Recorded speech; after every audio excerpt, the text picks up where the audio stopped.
Former Devil Scott Wedgewood was in net for the Avalanche, and he walked away with a shutout. And the Devils had two waved off goals in the first period.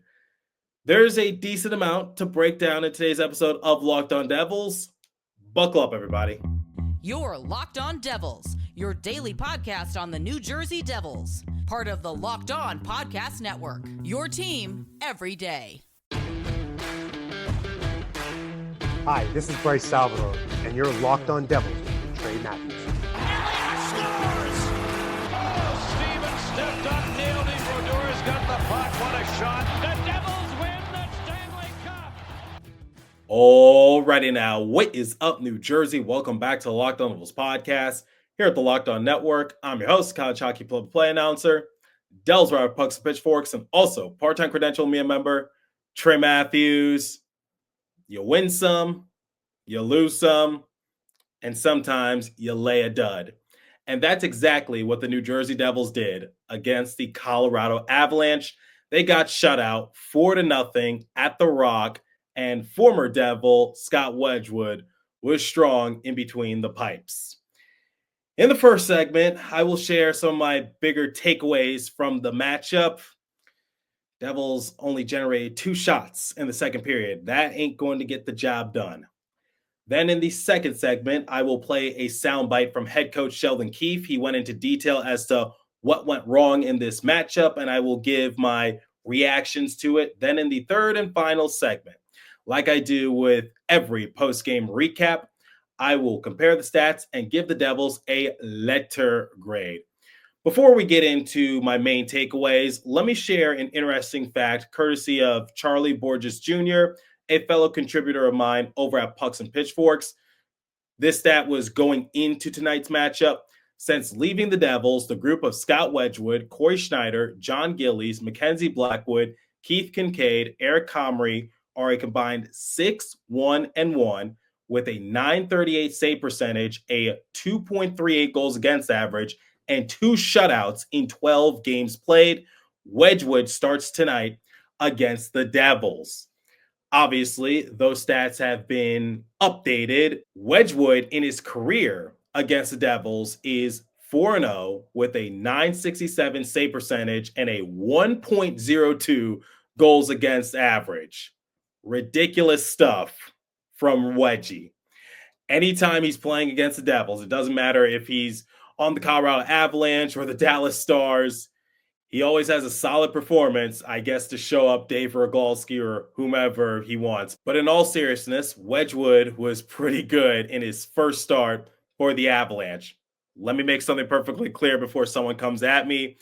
It was his first start, not his debut in an Avalanche uniform since being traded from Nashville. His Avalanche debut came when he was subbed in for Alexander Georgiev, but that's beside the point. Scott Wedgewood, just excellent in between the pipes. I was listening to this game on the radio. Matt Loughlin and Chico Resch, they always have the call, and Chico basically described what it was going to take for New Jersey to beat Nathan MacKinnon and the Avalanche. Obviously, MacKinnon is the reigning Hart Trophy winner. This Avs team loves to play fast, and that was a big talking point for Chico, which is the Devils have to sort of match that speed, and they're capable of doing so. But in this game, they just couldn't generate anything. In fact, Matt and Chico were basically debating as to who would win a race, McDavid or MacKinnon. They came to consensus that MacKinnon might beat McDavid in a short distance race, but long distance, that might go to McDavid. Just goes to show you that Nathan MacKinnon, especially with him centering that first line, lethal and dangerous, and the Devils just couldn't rise to the occasion. Now, here's what Sheldon Keefe tried to do pregame to get some more offense generated on the bottom six. He put Dawson Mercer at center with Tomas Tatar and Eric Haula as his wingers. Normally when Mercer plays center, good things don't usually happen, but Keefe was quoted to say that sometimes a small change can go a long way, but it didn't work in this game. And After the second period, you just knew the name of the game for Devils: find one goal past Wedgewood. To their credit, in the first period, after they went down 1-0, the Devils had two, not one, two goals waved off. The first one was clear as day. Jesper Bratt, he basically did like a baseball style knock it in, but the puck was over his head, his stick was over his shoulder. That there was a reason why the players weren't celebrating, and Jesper Bratt had a smile on his face. He knew that one was going to get waved off. No debate, no argument. But the second waved off goal was a little controversial among Devils fans because Stefan Nason and Timo Meyer, they were basically on the crease of Scott Wedgewood and they were trying to jam the puck on in. And at one point they did, but the referees once again waved it off, went to the video monitor, and they determined that their intent was to blow the whistle, but they were just too slow to it. And as a result, no goal for the Devils. Take it how you want to take it. I have a horrible feeling that the referee still would have dinged the Devils for goalie interference. So it doesn't really set a good precedent for them either way, whether it was their intent to blow the whistle or count the goal, but wave it off soon after for goalie interference. I don't really know because, as we are all aware, goalie interference is a black and white situation in the NHL. I don't think anyone can really determine what is goalie interference, what isn't goalie interference. But anyway, if I had a nickel for every Devils waved off goal in the first period, I would have two nickels, which isn't a lot, but it's strange that it happened twice. And if you just need an extra laugh, according to Daniel Moya of the Hockey Writers, Chris Rooney was referee number 5 during the game. He was also the ref for the infamous chicken tender game in 2022. If you recall, the Devils controversially had their 13-game winning streak snapped against the Toronto Maple Leafs, and the Devils had 3 waved off goals, and fans felt as though that the Devils were robbed of possibly winning 14 straight games, and they started throwing trash onto the rink. I personally have called it trash night at the Prudential Center, and there was a funny instance in which Eric Holla was trying to tell fans not to do that, and I think he said he was hit by a chicken tender, so that's become a meme among the Devils discourse. But anyway, going back to those 2 chances for the Devils in which they had those goals waved off, I think that shot their confidence a little bit because I get it, the Jesper Bratt one didn't count, but it was still an amazing play by Jesper. I can't take that away from him. Just great hand-eye coordination to find the back of the net. I know it wasn't his intent, and that's why he realized that it wasn't going to count just because he knew the circumstance, but still, that was pretty impressive. And then for Stefan Nason and Timo Meyer, I don't really know. I personally don't think Scott Wedgewood had full control of the puck. I don't really care what the referee's intent was, but still, it's just like I don't think Scott Wedgewood had full control of it. So I think Wedgie caught a bit of a break, but it's still no excuse for how the Devils played the rest of the way. You got to find some sort of momentum. You got to find a confidence booster in more ways than one. And getting 2 shots in the second period, unacceptable. Just that's not a championship caliber team. That's not what you do if you want to be a threat come playoff time. I am aware Devils have not clinched. We are months and months away from the playoffs. But I'm just saying, like, if the Devils really want to be taken seriously by the top teams in the NHL, you can't be generating 2 shots on goal in the second period. That's just inexcusable. All right. I'm going to play a soundbite from Sheldon Keefe momentarily, but before we continue, let me tell you guys about Mint Mobile. I love a great deal as much as the next guy, but I'm not going to crawl through a bed of hot coals just to save a few bucks. It has to be easy. No hoops, no BS. So when Mint Mobile said it was easy to get wireless for $15 a month with the purchase of a 3-month plan, I called them on it. Turns out it really is easy to get wireless for $15 a month. The longest part of the process was me on the phone waiting to break up with my old provider. To get started, go to mintmobile.com/lockedonnhl. There, you'll see right now all 3-month plans are only $15 a month, including the unlimited plan. All plans come with high-speed data and unlimited talk and text delivered to the nation's largest 5G network. You can use your own phone with any Mint Mobile plan and bring your phone number along with your existing contacts. Find out how easy it is to switch to Mint Mobile and get 3 months of a premium wireless service for $15 a month. To get the new customer offer and your new 3-month premium wireless plan for just $15 a month, go to mintmobile.com/lockedonnhl. That's mintmobile.com/lockedonnhl.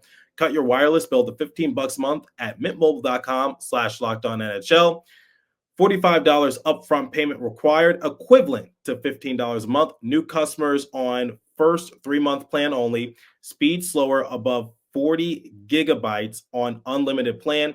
Additional taxes, fees, and restrictions apply. See Mint Mobile for details. All right. Here's what head coach Sheldon Keefe had to say about his team's overall outing and their effort in that matchup. Take a listen. They got ahead, but do you think maybe one of those goals goes in? It's a different game, different period, different outcome? Yeah, I think if we get control of the game early, it changes it, mainly because they can't sit back like they did most of the night and just kind of clog it up. They have to play and open the game up a little bit, which is, I think, as you saw at the start of the game, was advantage us. So like our start, we made a bad mistake that leads to the goal. We can't make that mistake. So I just thought, in the first period there's a big gap there, kind of after I guess it was the second goal that, was, I don't know, called back or whatever you want to call it. From there we had a real lull the rest of that period.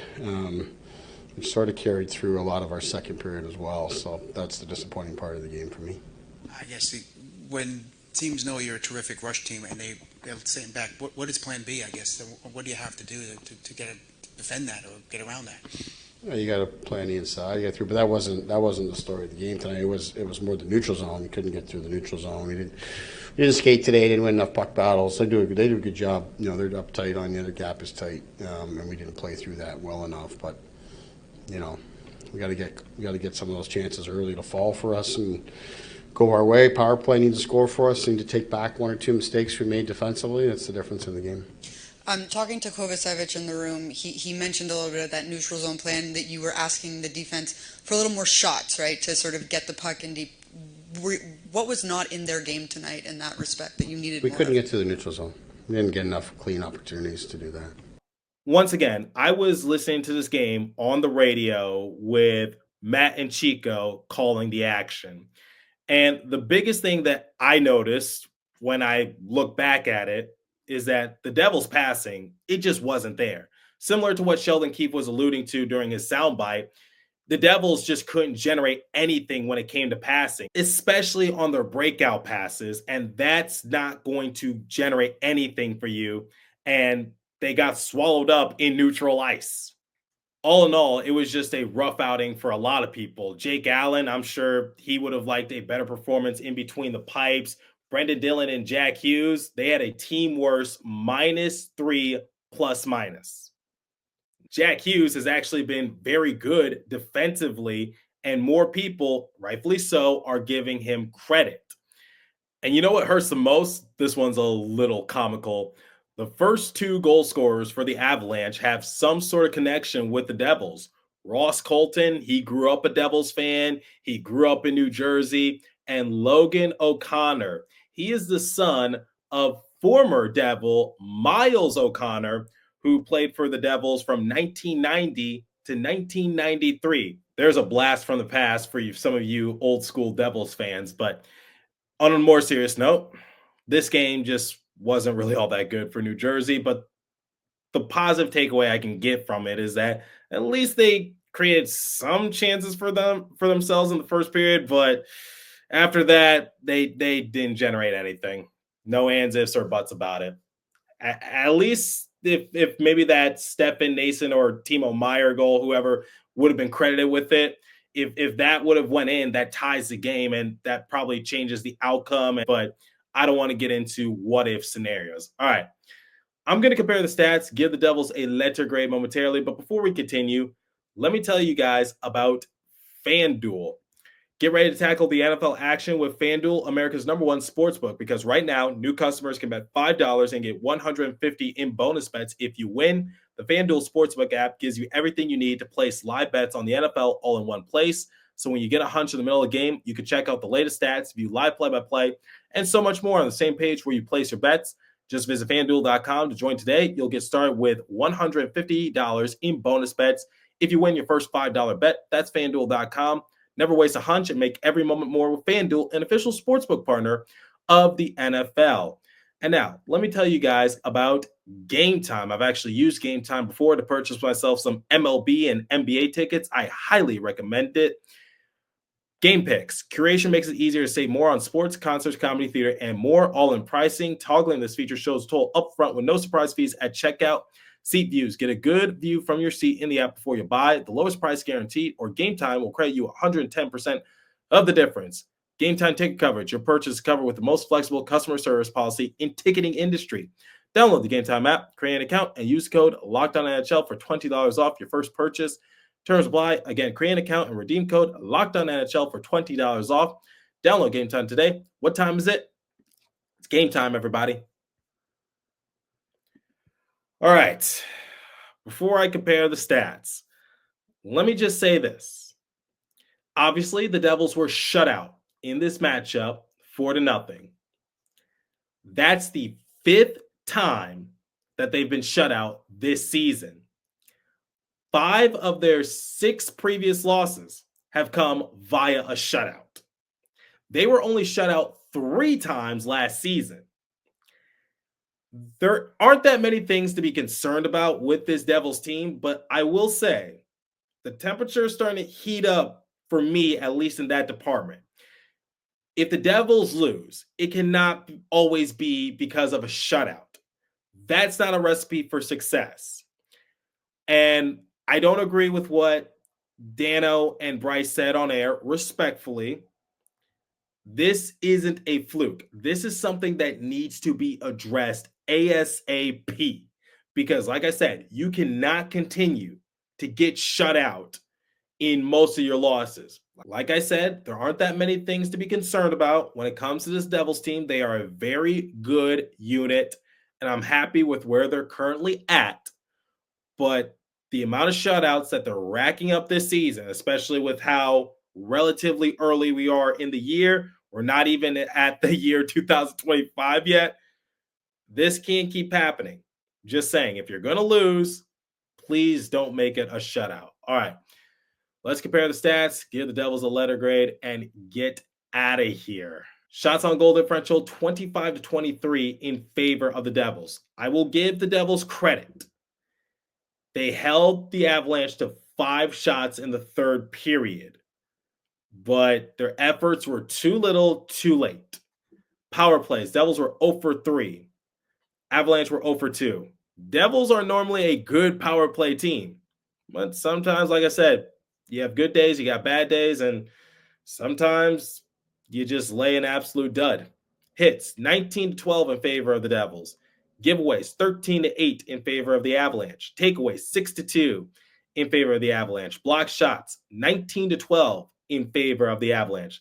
Time spent in penalty box, 6-4 in favor of the Avalanche. Devils offense wasn't there. Their defense wasn't really there. I think a good example would be the third goal they let up. Arturi Lehkonen, he had an open breakaway opportunity, and he capitalized on it. Devils were in the midst of a change, and it was a bad change, obviously. And they went down 3-0. I think that's a good example as to what went wrong in this game for New Jersey. Not too many positive takeaways. I mean, they had 2 goals waved off in the first period. Could that have changed the outcome of the game, or at least one of them? Don't really know. But what I do know is that I think I'm going to give the Devils a D. And the reason I'm not going to give them a failing grade is just because that Stephen Nason and Timo Meyer's scrum attempt in the first period that ultimately didn't count. I think that could have changed the outcome of the game just a little bit. And yes, the Devils only generated 2 shots in the second period, but at least they returned the favor to the Avalanche in the third period by limiting them to just 5. But once again, the Devils cannot continue to get shut out. This is unacceptable, and I'm sure Sheldon Keefe is going to address it. And we saw one former Devil in this game, Scott Wedgewood. We did not see Miles Wood because he is apparently month to month with an injury. Fun fact for you, Miles Wood, in his first game against the Devils, he had a multi-point performance. He had a goal and an assist. We don't need to talk about that. Why am I adding salt to the wound? But anyway, yeah, I'm going to give the Devils a D. I'll give them the benefit of the doubt because they did beat the Kraken in their previous game, but just not a good outing from the Devils in this game, but it's bound to happen. Let me know what you guys thought of this matchup. What did you think of the overall effort from the Devils? What did you think of Scott Wedgewood in net? And share your opinions as to what happened with Stephen Nason and Timo Meier on that waived goal. Do you think the referees got it right?